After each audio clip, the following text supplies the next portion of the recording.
run up to the holiday period. We've got Arlene Martin, who's from Jamaica and presently in Trinidad. And we have Niala Ali joining us. She's from Trinidad. And in Trinidad, we've just finished a trade mission from the state of New York. And always interesting when we have food companies on our trade missions. And we can talk to you a bit about what's going on in the Caribbean and really just tell you a lot about the reality of a very good small market that's right at your doorstep that speaks English and does business very close to the American way. So, Arlene, maybe you could just say hello if you could unmute. Yes. Hello, everyone. So good afternoon. Very nice to be here and look forward to hearing about everything and to sharing with you, answer any questions where you have questions, etc. Very good. And I'm not seeing Niala on the line, so we're going to start the presentation. And thanks, Arlene, if you could just stay in camera as well. Oh, there you are. Okay. She's here, yep. I'm here. I just Niala? can't unmute. Oh, are you thank hearing you. me? Okay. Perfect. Yes, I'm here. Hi, I'm Niala Ali from Trinidad. Very nice to meet all of you. And I'm looking forward to more of these trade missions. Great. So we're going to be talking about the Caribbean community, which is effectively a group of 20 countries. 18 of them are officially English speaking, except for Suriname and Haiti, which are Suriname actually is effectively English speaking. Haiti, you get a lot of English speakers there as well. But Haiti's kind of an outlier right now with the unrest there. But it's effectively a grouping of English-speaking countries right on the edge of the United States. And we're going to be talking a little bit about the European dependencies of the Dutch Antilles and the French Antilles, because they're all part of the same geographical grouping.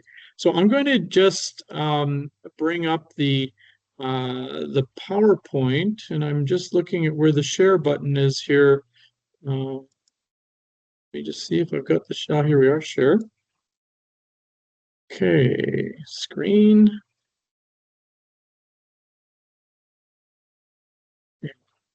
Up.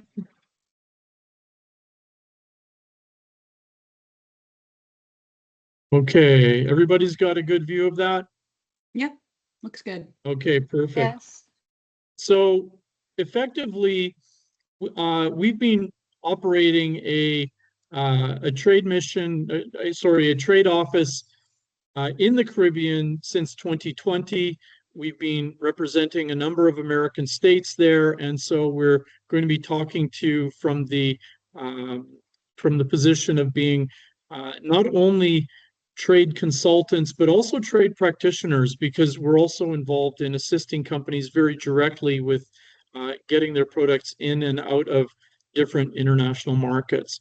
So effectively, we're going to be talking about the CARICOM and the Antilles markets today, but we also cover in our markets the Central American and Dominican Republic on the Spanish-speaking side as part of the Caribbean basin.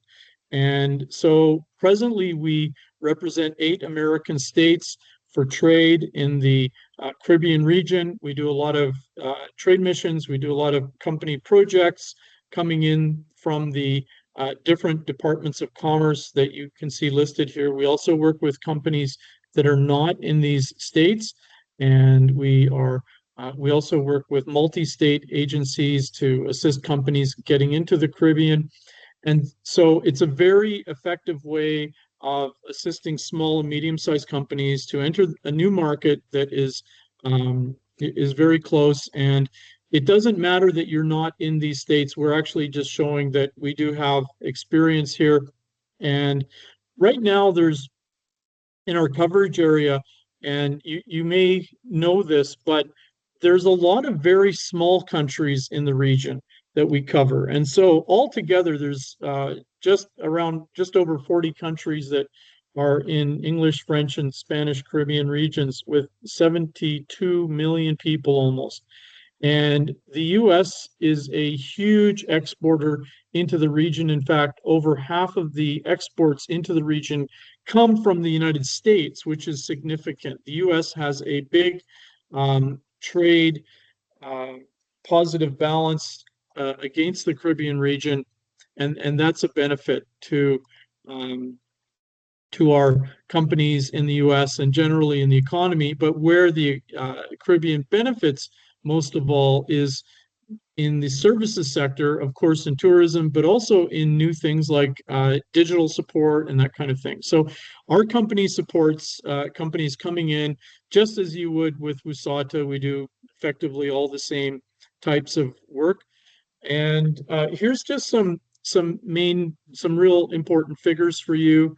With the Caribbean exports and imports from the United States, you see that the US exports almost $34 billion, but it imports only 13.6 billion. That means that the US has a huge preponderance in goods going into the Caribbean. And so, unlike a lot of other markets where America is at maybe at a slight disadvantage, where it's got the reverse might be happening. It's the opposite. So the Caribbean is a big buyer of American goods, and there's a reason for that. And like I mentioned, that the services industries are the big ones. So it includes offshore banking and company registrations. It includes tourism, of course, digital support, call centers. There's a lot of those services industries that aren't represented on here. So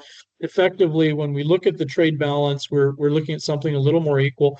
But something that's really important is that the United States exports $5.2 billion worth of food to this to the relatively small Caribbean market. So this takes aside the Central American ones, doesn't include those.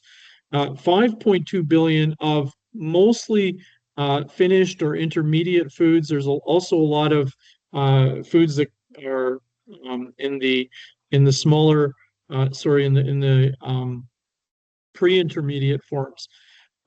Just look at some of the growth figures that we've seen post-COVID, and interestingly, we look at Guyana, almost 50% growth. And Guyana is the fastest growing market in the world. And it is this because it is one of the newest petroleum powers in the world. So a country of about 1 million people is now growing very quickly. And these figures are being sustained over many years. And so the 2023 figures were just about the same. 2024, they're looking at somewhere between 25-30% growth. And so we're seeing that region of Guyana, Suriname, and Trinidad starting to become a real petroleum powerhouse. And as you might remember, Venezuela used to be a very strong petroleum country until the power shift happened, and it lost a lot of its sway because it couldn't manufacture through the refineries anymore. But effectively, there's a lot of offshore activity going on right now, and there's a lot of growth going on in the tourism sector. 2019 was a record year in the tourism sector, and we saw that 2023 was a further record. So 2023 has broken all the records, and we're expecting 2024 to break the records again. Now, if we look here at these figures, these are the total GDP figures, and I don't know how they can calculate them right down to the last dollar, but we see that Trinidad and Tobago has a much larger GDP than, say, Jamaica, but Trinidad and Tobago only has half the population. So maybe, Niala, maybe you can explain why Trinidad has such a large GDP relative to Jamaica, and why we see these figures. Hi, yes. Can you hear me? Yes. Yes. So I think it's because our economy is oil-based. It's a petroleum-based economy. And a lot of the other islands are tourism-based. We have a a lot of petrochemical products and oil and gas products, which would have, over the years, we had an oil refinery as well, which would have brought in a lot of income for us in terms of US dollars. Although we are not into oil production anymore, we are very much into petrochemicals and gas production. So I think that is the main reason behind our GDP being much higher than the other Caribbean islands. So Trinidad and Tobago is known as the business capital of the Caribbean. Even though we are a lot smaller than some of the other islands, because of the oil-based economy, our GDP tends to be much higher than the other islands. Thanks, Niala. And Jamaica, we have Arlene there, and you have your hand up. So why don't you give us your contribution? Yeah, so before I comment on Jamaica, I wanted to add in the case of Trinidad that the reference that Nyla made to those industries, it also made them more competitive from an energy perspective, and that has helped drive other sectors like manufacturing. So while you have that industry in particular with related subsectors, it would have really strengthened other sectors so that they would even have a stronger manufacturing sector than even Jamaica. So it's a number of factors, or then you have related or spin-off factors that contribute to a greater GDP is what I would say. Jamaica's GDP is split. We do have lots of services. We do have heavy agriculture. And in services, it is primarily tourism, although we do have ICT and outsourced services on the services side for Jamaica. And then we do have agriculture as well as manufacturing and other light industry. In terms of agriculture, agriculture is one of the strongest ones for us, continues to be. And even though we do produce a lot in terms of agriculture as well as agro-processing and other manufacturing, we remain a net importer on that side for some things is what I would say in terms of how our economy is structured and some of the industries that would contribute to our economy.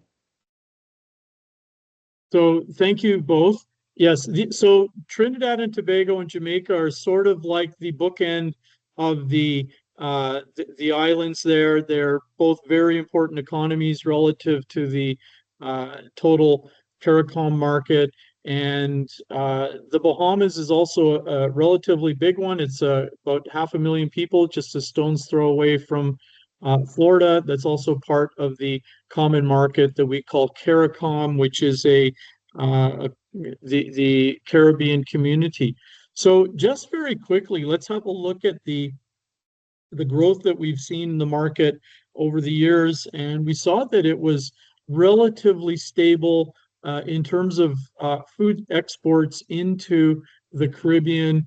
And then all of a sudden, we started seeing a lot of growth, and we're continuing to see a lot of very quick growth. And it's because of the petroleum sector booming in the southeast corner of the Caribbean, where Trinidad is already like Niala indicated, it's a legacy location, but it's supplying a lot of the work that's going into Guyana and soon Suriname.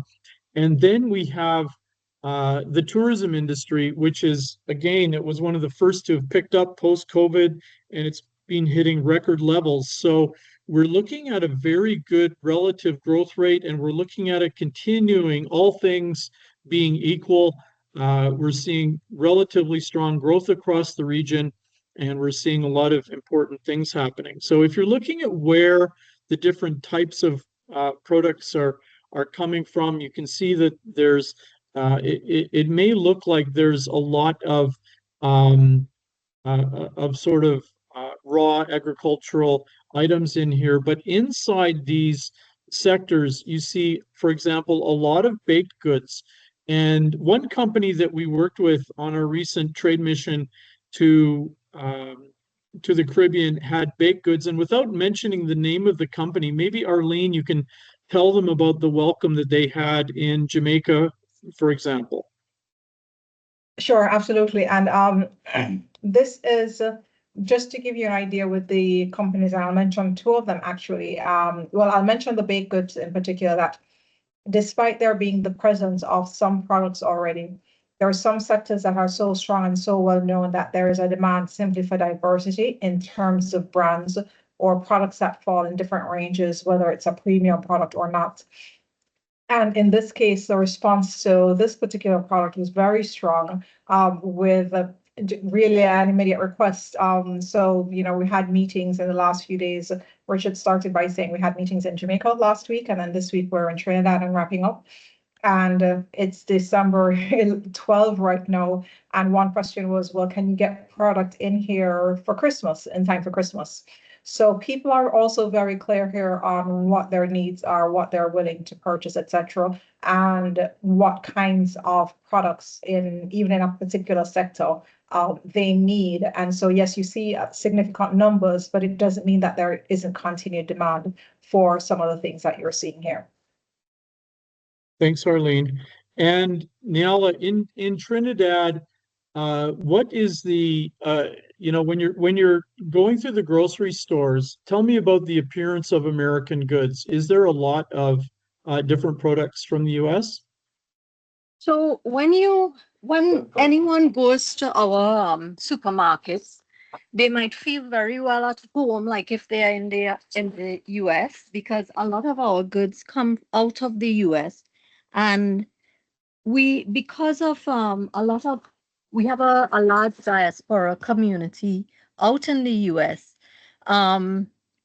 People have developed a taste for imported goods, and as a result, you would see a number of food items on our grocery shelves. So yes, and that's one of the reasons why the food import bill is so large. You saw in Richard's slide earlier where he showed the figure for Caribbean imports from the US. So the grocery stores are very similar to what you would get in the USA, with a little bit more variety because we also have things from other parts of the world. But you would feel comfortable going to the supermarkets and shopping, because we have large supermarkets with lots of foreign items as well as local. Yes. Great, thank you. So the relationship with the United States and between the United States and the Caribbean countries has been very positive for a long time. Very friendly relationships. A lot of people travel back and forth. I think as we were talking earlier, we do have friends that travel regularly to the Caribbean to visit some of these countries, and it's always a positive thing. So whether it's the government and their diplomacy, or whether it's personal diplomacy in terms of tourism or visiting or having family or friends, it's always been doing very well.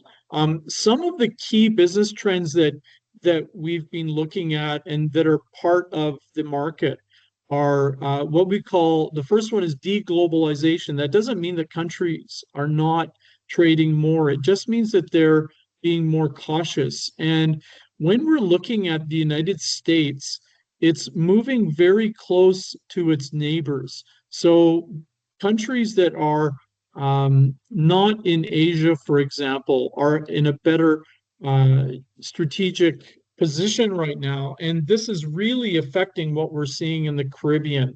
And it's generally called nearshoring in business. So where you're trading, you're starting to trade with countries that are a lot closer. And one country that is doing a lot of this nearshoring is Jamaica.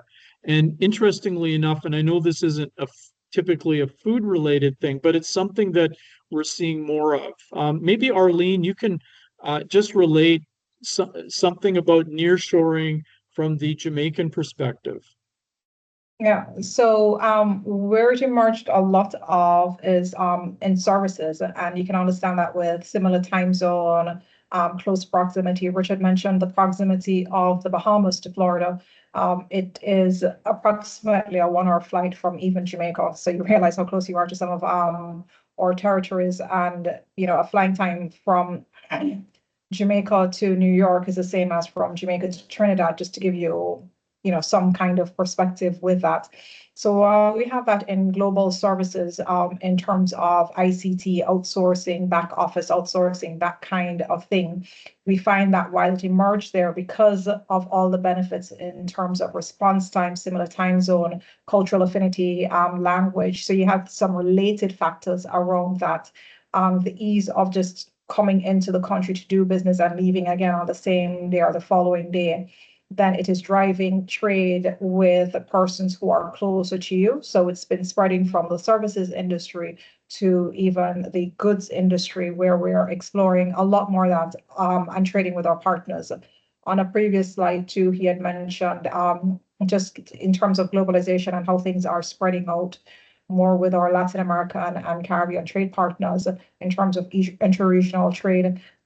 Just speaking about that is, we're just seeing a lot more of that. And while it started heavily in services, recognizing the benefits with that, and also with logistics and shipping being a factor, you're finding that there's quite a bit more nearshoring. We'll speak about logistics, but you'll find too that we've had some developments in logistics and one of the things that we've been emphasizing and introducing to companies on this trade mission is the ease of getting things to the Caribbean by shipping domestically in the US. So you can have a domestic shipment in the US because it's going to a transshipment point, a distributor, or a shipper that is Florida based or even New York based, but most likely Florida based.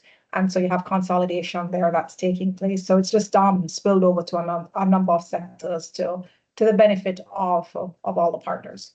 I hope that helps, Richard. Yep, that's perfect. So we're seeing a lot of different trends that are happening, which are generally in favor of the United States. And so we're looking at even some types of localization where there's a lot of small companies that are starting to do food manufacture, but American companies can benefit from that because the Caribbean is a big importer of food ingredients, for example, and because the economies are very closely tied, we see that there's actually a complementary effect that is happening across a lot of these things. The Caribbean is generally a younger market than North America, and so it really has a different kind of a dynamic, more younger families, more younger people. So there are some different trends that you do have to be aware of when you're selling into the market. But most of the things that you're going to be seeing when you're entering the Caribbean are going to be relatable. So let's get down to explaining what the CARICOM is. The CARICOM is a common market. It has generally, and it's generally an agreement with 15 countries, and there's 5 associate members, which are all right now British territories. And the 15 countries that are in the CARICOM are, they tend to have a general agreement, but there is a lot of diversity in terms of their own individuality inside the grouping. And so what you're going to find is that when you're sending things to Barbados and then when you're sending things to Suriname, you're not going to get exactly the same, maybe exactly the same tariff level, the same duties, that kind of thing. So, but typically what happens is that because it's a group of small countries, you have companies that are specialists in understanding all of the little divergences from the general CARICOM agreements. And those companies typically act as general distributors into a wider grouping of countries than you would have if you were to just send to Belize, for example, or St. Vincent. We understand that all of these are relatively small economies, but if you add them together, they become a significant middle-sized economy. And that's the important thing that you really must remember from this presentation. This is not a small market. This is a good, close English-speaking market right on your doorstep. And if you haven't investigated it, it's it's probably a good time to investigate it now. So we want to just ensure that that you understand when you hear the word CARICOM, you understand very quickly what it means and how you can take advantage of the kind of working that we typically see. So maybe Arlene or Niala, you can talk about maybe some of the projects that you've done where we've worked with companies and we find counterpart companies that are distributors into a wider range of countries than the home country that they're based out of. I'll ask Niala to comment just based on the distribution structure and some relationships in terms of Trinidad and their partnerships. So I'll ask Niala to comment and then maybe I'll comment. Yeah, sure. Yeah, so a good example is this trade mission that just happened here. We had a number of meetings with distributors, and in a lot of instances, these distributors have branches throughout the other Caribbean islands. One of them being like Massey Distribution is a large, Massey in general is a large conglomerate in Trinidad. They have supermarkets throughout the country. They have a distribution arm. So they have expanded throughout many of the islands. They have a presence in Grenada, in Barbados, in Jamaica, in many of the other islands. So what you would find is while some of the companies are independent, they would still have a network of people where they can link you up to the other Caribbean islands, or in some cases, they have other companies would have branches in the Caribbean, in the other Caribbean islands. So one of the pharmaceutical distributors, they met with one of the companies that came in, and they were saying that there might be some kind of issues with respect to packaging for Trinidad, but they would be able to use the products in some of the other, or test the products in some of the other markets throughout the Caribbean. So it's an easy point of contact to get into the other islands. Yeah, and we do have a number of companies based in Trinidad and Tobago that would have a presence in many of the other islands. Since they are so small, you would find that many of the people from those islands would also come to Trinidad and do shopping here. When we have a trade show here, they would also come to get some of the products to go back to their country.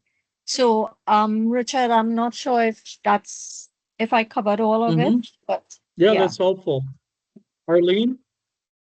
Yeah, and the only thing that I would add to that in terms of where you have a structure of some companies just being regional in nature, such as Massey, as she said, and then the other example that she gave is where they have regional distribution across the region. And you can see geographically on the map why I deferred to Trinidad, because you'll see that most of the islands on the Eastern Caribbean are closer. And so you have that kind of distribution structure more on the Eastern Caribbean, with Trinidad being that main source. And you would have seen, because Trinidad is the strongest economy in the Caribbean, would have master logistics as well, and why that supports that.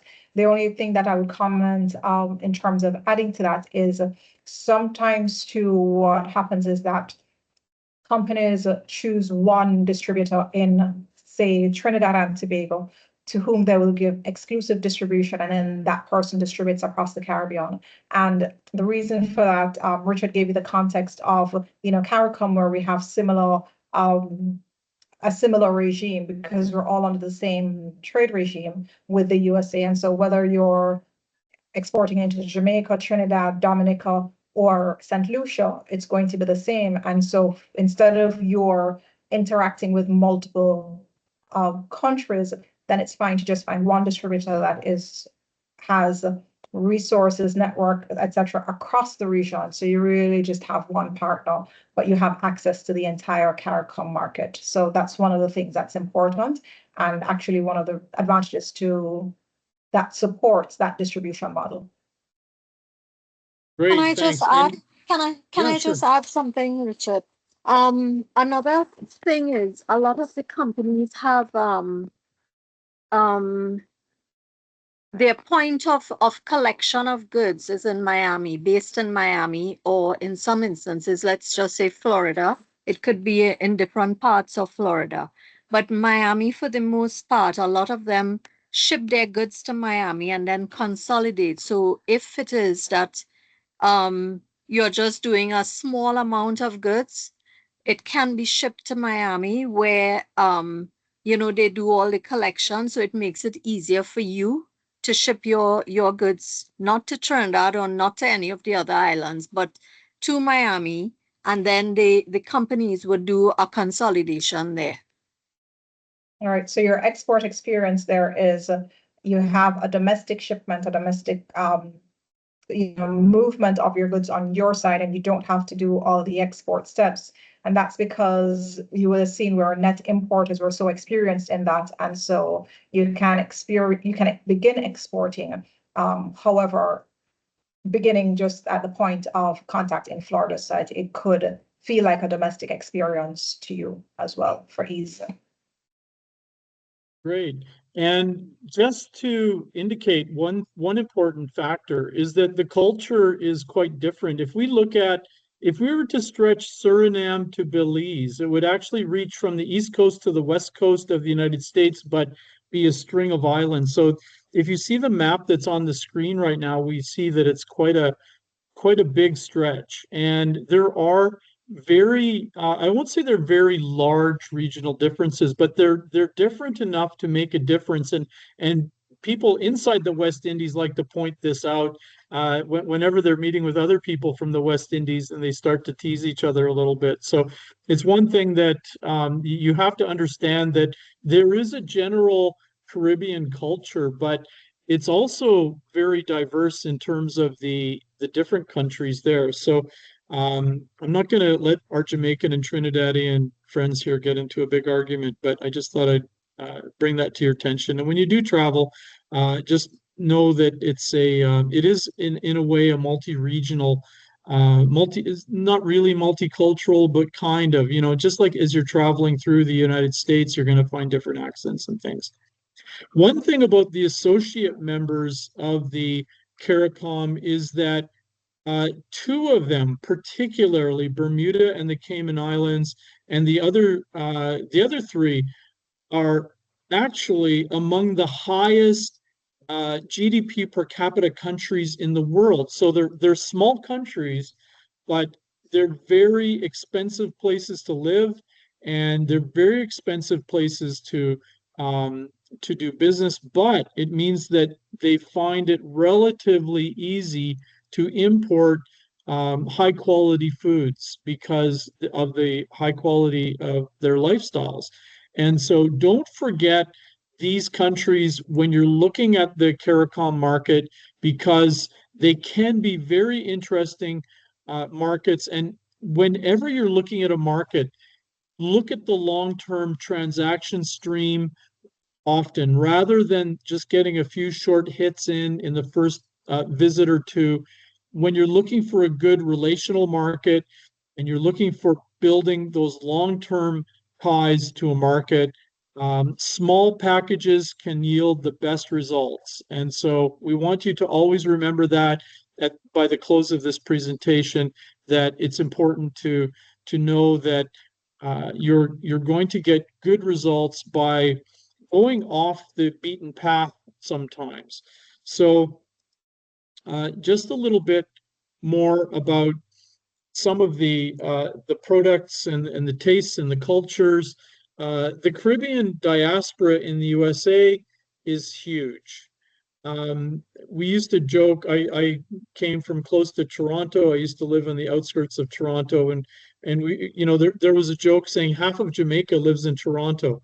I think that the other half must live in New York City, but I don't know if there's any Jamaicans left. But the diaspora is an important effect, and it is really a critical thing when you look at the different tastes that go back and forth. And when you're traveling in a lot of cities now in North America, you start seeing Caribbean restaurants everywhere, but you also see American restaurants in the Caribbean. So maybe Arlene or Niala, you can maybe discuss a bit about American tastes preferences and how these are integrating with the Caribbean tastes. Sure. So the context of that, so you're very true. When we look at just Jamaica's numbers and we're like, okay, how many Jamaicans are outside of Jamaica? It probably is about almost the same as the number of us living here. So heavy diaspora population is what I would say. And because of that, and that comes from work, study, etc., between the USA and other main countries such as Canada and the UK, because we are a former UK colony. And so you have that. However, what has happened is that there's been a heavy shift. So we're talking about CARICOM, which is the English-speaking Caribbean, and it's English-speaking because we're former British territories. However, we've had a culture shift from more of a British culture to a US culture because of the geographic proximity, greater travel for tourism, however, study and work travel in terms of just migration, in terms of permanent migration to the US, and also because of media. So our media in the Caribbean, because of digital cable and all of that, is primarily what we consume is primarily USA culture. And for that reason, as well as with travel, there is heavy taste. So you'll see on screen McDonald's, Burger King, KFC, Domino's, etc. In a survey that we recently did in terms of fast food chain representation in the Caribbean, almost all of your top fast food chains are represented in each Caribbean territory. And so we have the taste of Caribbean foods. Niala mentioned too that when you go into a supermarket in the Caribbean and you walk through, you are going to see USA brands. And that's because of just the acquisition, the transfer in terms of the taste as well as the culture of the US. And so just about any product that you produce, you would find that you'd be able to have it here. I will say though, however, that it is primarily for processed things and for branded things. If you are fresh produce exporters, then you may have a little bit more in terms of awareness for some things on the fresh, because we just geographically we're going to have some fresh produce items being a little different, whether it's nuts, fruits, etc. But for the main part, we are going to be familiar with it, and there's already we've acquired the taste for American foods across the region, is what I would say. Thanks, Arlene. And so just from some of the things that we see on the screen here, that there is a lot of tourism, and about half of it comes from the United States, another few percentage from Canada as well. So you're looking at just around, just under 60% are from North America, which are tied very closely to what our audience here is representing in terms of their markets. And when you get that and you see the growth in the tourism sector, you're also talking about the food services sector. And there's a lot of opportunity in that sector serving the tourism sector, serving the restaurant and catering sector, because these countries do not have the agricultural support to provide for the demands that these tourists are requiring in their leisure time. So it's really important to understand that this is a market that is geared for American exporters in really interesting ways. And the other thing is that the regulatory environment is generally very open to US products, and it's a very positive thing. Arlene, I just want people to know your background. When you started working in trade advisory, you started with food. Why don't you just do a quick little mention about your background? Sure. So I actually studied in the state of Georgia. So that's where I did my undergraduate studies. And then I worked for both the State Department of Georgia, specifically in the export department as an export trade specialist, a trade advisor. And I also worked with the USA Poultry and Egg Export Council. So that was broadly across the entire USA. So that's the background that I have, and worked in policy as well as promotion for agricultural or food and agricultural products from the United States being exported broadly. However, I had specific responsibility for Caribbean and Latin America. So I have experience in getting your products in, having to do the market research, understanding the feasibility, understanding the taste profile and demand. And one of the things that I wanted to mention, similar to what, just to continue on or emphasize what Richard said, is when you look at our population, if you and you're looking at, okay, what's the market size? You really want to add to that the tourism numbers, because that's the more representative of the demand or consumption volume in terms of when you want to look at some things. And it's particularly important because so much of the food goes into the sectors that support that. So in terms of linkages, it's probably around 70% of food to tourism sector that is going to have to be imported. And that's based on production. It's also based on taste in terms of getting things in. So looking at the market, you can look at our domestic population, but really it's about the size of the tourism sector as well, because of that linkage. And a lot of my experience working in agriculture, and specifically in the agricultural exports in the US, is that a lot of the exports would go into the hospitality segment. So we spoke about the fast food chains that are there. You keep in mind that they have to maintain their formulations, their supply, etc. So the more of those restaurants that are here, then behind all of that is US food exports. And then for the tourism sector, that's also the case, either because of further processed and matter of volume, taste profile. So for different factors, you'll find that most of the food imports and those product categories that you'd have seen where you saw poultry, meat, baked goods, etc., a significant amount goes into the hospitality industry, which is so you have tourism, and then for you have the hotels. So just to describe it in terms of HR hotels, but there's also restaurants, there are institutional buyers as well. The big areas. So we share with you that, yes, you're going to see products on the supermarket shelves, and that's for us in terms of locals in the region. But a lot of it goes into hospitality, which is your hotel, restaurant, and institutional buyers from that perspective. Thanks very much, Arlene. And just a few tips relating to the culture. Niala, can you just tell us how important it is to build personal relationships with people that you're doing business with in the Caribbean? Is it more important than the United States? Tell us a bit about that and how important it is to create that. Yeah, I think it's important everywhere. You have to get people to trust you. So the only way is by developing a rapport with them and, keeping in contact. You see the needs of what they are looking for as well. And the people in the Caribbean are, they look forward to working with companies that have a good offering. They look at the price point of, the offering, and it has to make sense for both parties. But yeah, I think you need to keep that long-standing relationship. It's important because that's the only way that business can move forward. Yeah. And I think, yeah. Go ahead. And I'll comment on one thing, if you don't mind, Richard, is even just on this trade mission, it surprised a number of the companies how open the potential buyers were with them. And that openness came from, Niall said it's a matter of trust.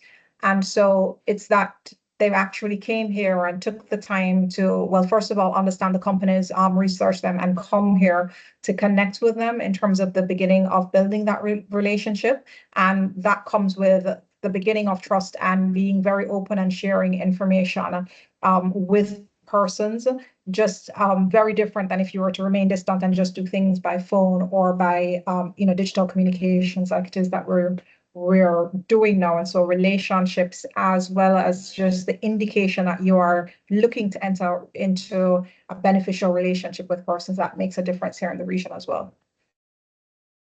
Great. And then maybe one final tip. Tell us about this one. I will comment. And the reason I'll comment is Trinidad is a little safer from the hurricane season. So if you remember from the map of the Caribbean that you saw how far south Trinidad is, very, very close to the South American continent and close to Venezuela. So they're south of the hurricane belt, what is described as the hurricane belt. And so they're not as impacted as the rest of the Caribbean by hurricanes, and we fall right in a hurricane band. So, some of those hurricanes and storms that you will get in the United States, you're pretty much, when you think about it, because you can recall those, that's after they've passed through the Caribbean and have touched one island or another. Our hurricane season runs from June to November, and it's from June 1 to the 30th of November. And what we're finding with hurricane seasons in general, and so this is important for you to understand how it impacts our own production and why we may have spiked demands sometimes in food at this time, but how it also serves as, even if it's a spiked demand, it can lead to opportunity down the road. But we find that so hurricanes impact us, so it will impact food production in terms of, from an agricultural perspective, whether it's just fresh produce, or because the impact on it impacts inputs going into the sector, or there is energy disruption, and so production is down for a little bit.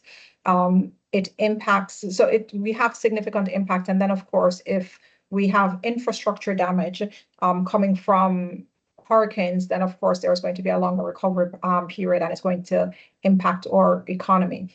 And it's very relevant now, more relevant now, because we're finding that hurricane seasons are becoming more active. This season was one of the most active that we've seen. And in addition to hurricanes, we've also had a lot of rainfall, more than we normally would have had. So again, that impacts our food production as well as some other factors in the economy. And it's not just the extended rainfall that we're getting, but it's been also more inconsistent and unpredictable. So you find that it has a spillover. However, it absolutely impacts food import to the region. And whereas, you may be able to accept disruptions in some things, people need food.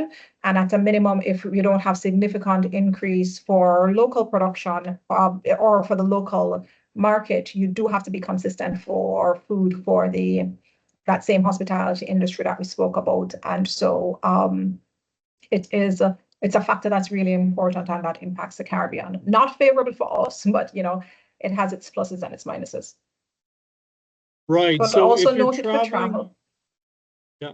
So very important just note this for travel.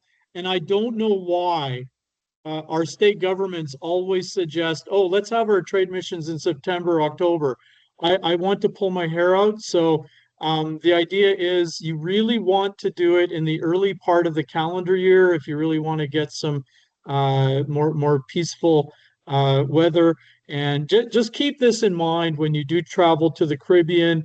And remember, it's a warm climate, so you've got to dress appropriately.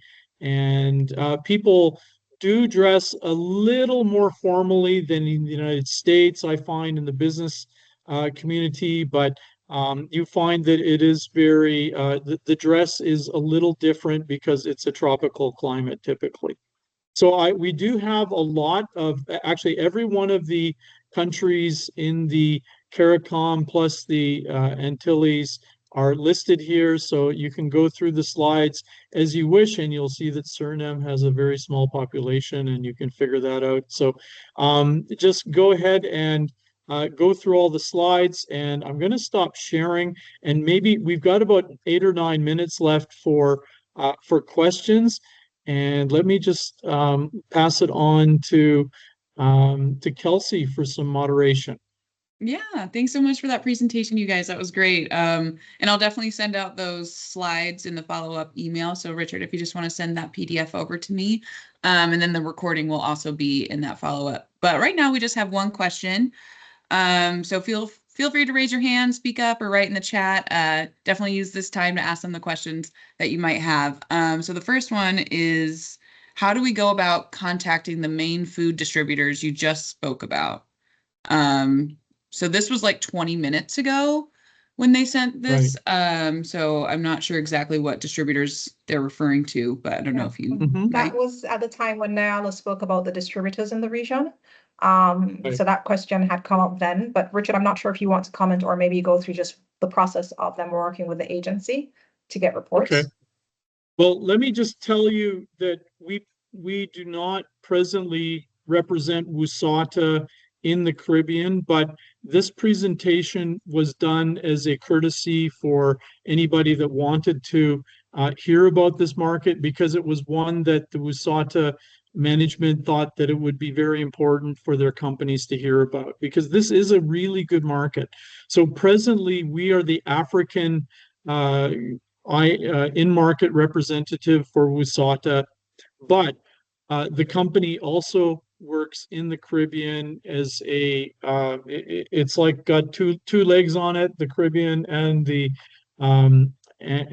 African side. So typically our company does that kind of thing, but there's other companies that also do that. And there might be a time in the future when WUSATA will have a contracted representative.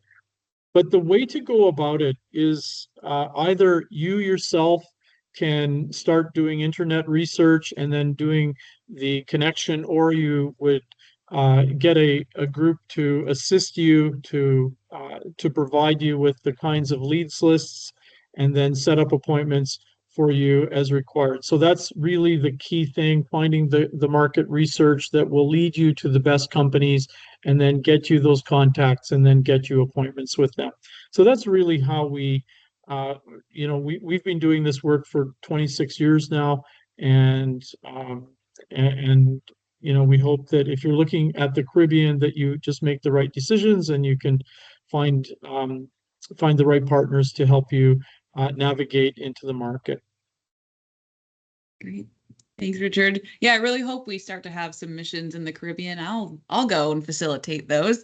So the next question we have is from Francis. Besides freight, are there any costs we need to build into our pricing, like export tariffs? Also, what % margins are normal for food and beverage retailers and distributors in the region? Sorry. Let me just look at the question. Yeah. Kind of botched it.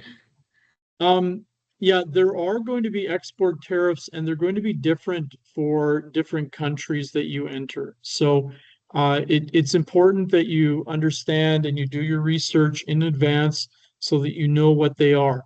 But keep in mind that everybody else is going to have an equal footing except for countries inside the CARICOM.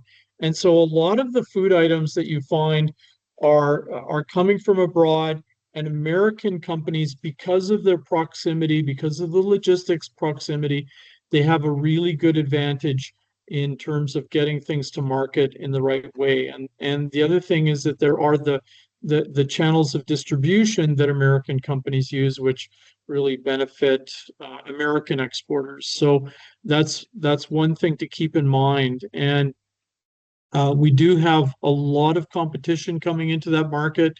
The market is really being generally recognized now, and we're seeing companies from India and China coming in, and all of the same companies that you would find competing inside the United States, you're going to find them there. But this is really a close competitive market for the United States. Yeah, we got some more questions coming in. The next one is, what is the start point for someone who has never done business in the Caribbean islands? Who should we reach out to? The one reason why I started this Caribbean leg of the business was because I was always recommending people to go to the Caribbean if they were a new exporter. A good choice is Canada, because it's English speaking and it's on your border, or the Caribbean. It's English speaking and it's on your border. So I was constantly recommending the Caribbean as a destination, and we were unable to find a really good partner there that could do the work that we thought, to the best of our abilities that we could do. And so So the idea is that it is a good starter market for companies that are new exporters. And Arlene and Niala, you just worked with some companies that are almost new to exporting. And did they find it difficult to get into the Caribbean? I mean, maybe you've got a comment. Yeah, no, I think it's fairly easy. And I think what's important is begin with the state agency or you're the regional entity, is begin with that state office that can offer you some support or connect you with, or has programs like, your partnership with ZURCOM to be able to do that. So I would say that that's a good start point in terms of reaching out to someone like that. And the Caribbean is absolutely a good first market just because of the ease from a logistics perspective, the trade agreements that are in place. And one of the logistics things, if I may comment ahead, and then we can skip back on, because the next question is, are there other distribution centers not near Miami? So I know along the East Coast is where you're going to find most of in terms of direct shipment points. It is commonly Miami, but it's not the only one. I know some people do New York, etc. But that's something that we can, I'm not sure how we would do the follow-up, but it's not only Miami that you would probably find distribution centers for shipping and for consolidation. It's just that it is the most popular one, most common. I know that Houston is becoming more interesting for the Caribbean in terms of flights, for example.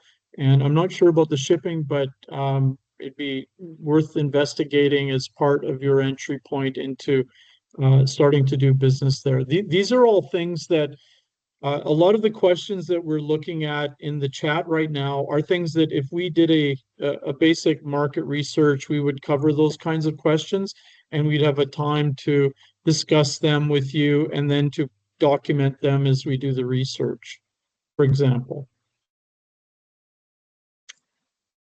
Capacity that can support manufacturing in bulk.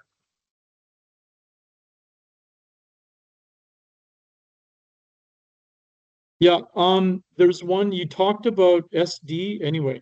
You talked about the preference for smaller packages. Is there a capacity? Well, actually, I was talking about smaller packages as a country, like good things come in small packages, like it's a term. But in any case, one thing that we did do, we worked with a company that worked with dried lentils, and they found companies that repackaged those into smaller packages, and so that was their primary market. They were looking to find, they were selling in bulk in commodity sizes, but they really wanted companies that wanted to repackage locally in their own packages for local distribution, and this was something that they did. So it's important to look at all kinds of things. And then I see fresh juice. I'll tell you, when you think of the Caribbean, you think of, oh yeah, all those tropical juices and things.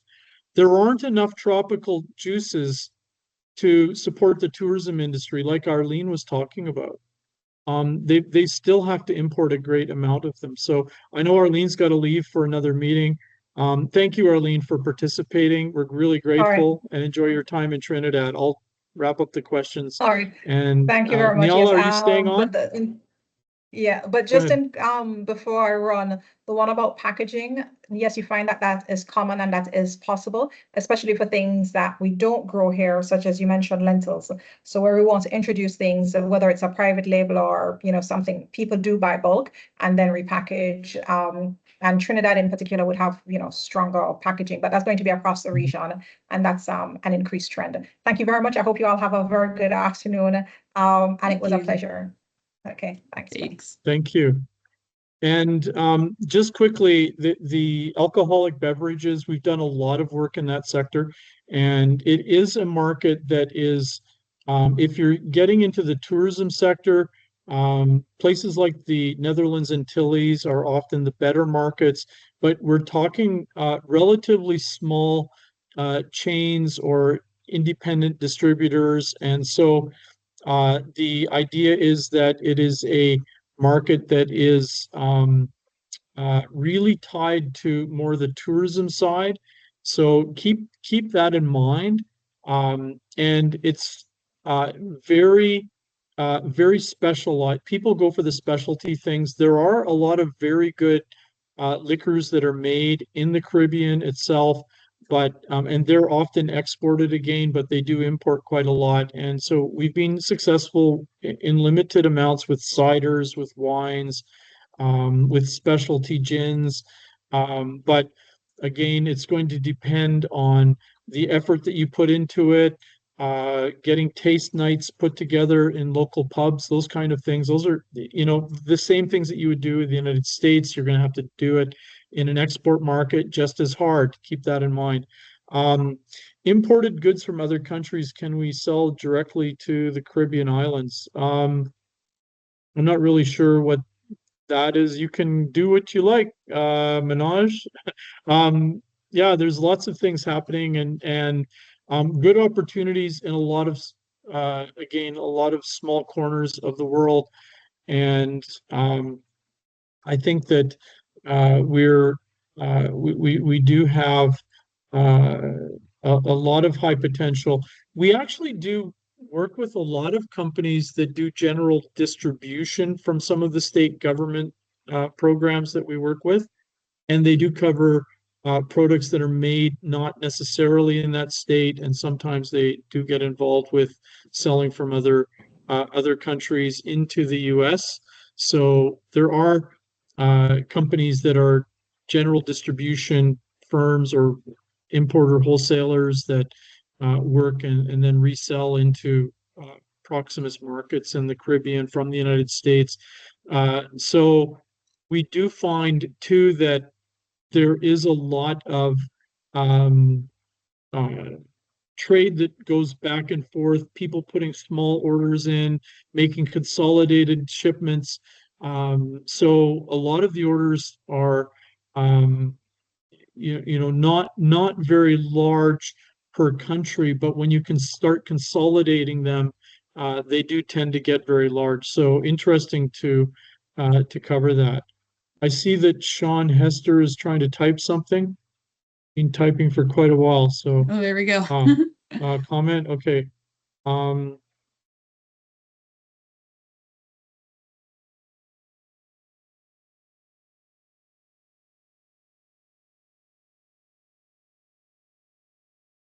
Yeah, so Puerto Rico is American territory, and so is the American Virgin Islands.